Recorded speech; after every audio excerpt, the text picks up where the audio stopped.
গাজা জুড়ে ভয়াবহ হামলা চালিয়েছে ইসরায়েল। এ পর্যন্ত প্রাণ গেছে ২০০-র বেশি ফিলিস্তিনির, আহত বহু মানুষ। যুদ্ধবিরতির মেয়াদ বাড়ানোর আলোচনা ভেস্তে যাওয়ার পর এই তাণ্ডব চালায় নেতানিয়াহু বাহিনী।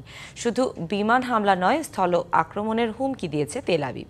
হামাসের অভিযোগ, একতরফাভাবে যুদ্ধবিরতি বাতিল করছে ইসরায়েল। এর মাধ্যমে ইসরায়েলি জিম্মিদের ঠেলে দেওয়া হচ্ছে অনিশ্চয়তার দিকে।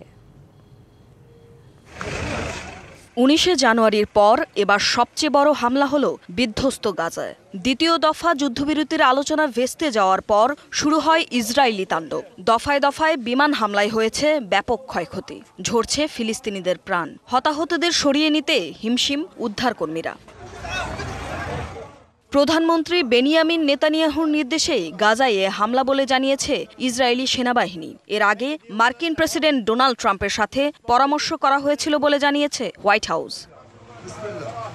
মাঠের অলরাউন্ডার আমি, আর ঘরের all rounder Tilex. Tilex toilet cleaner, clean মানেই টাইলক্স।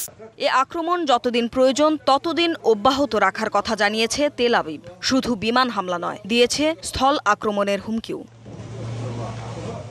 হামাসের বিরুদ্ধে সামরিক শক্তির ব্যবহার আরও বাড়ানোর কথা জানিয়েছেন নেতানিয়াহু। আর ইসরায়েলের প্রতিরক্ষামন্ত্রীর হুঁশিয়ারি, সব জিম্মিকে মুক্তি না দিলে নরকের দরজা খুলে দেওয়া হবে গাজায়।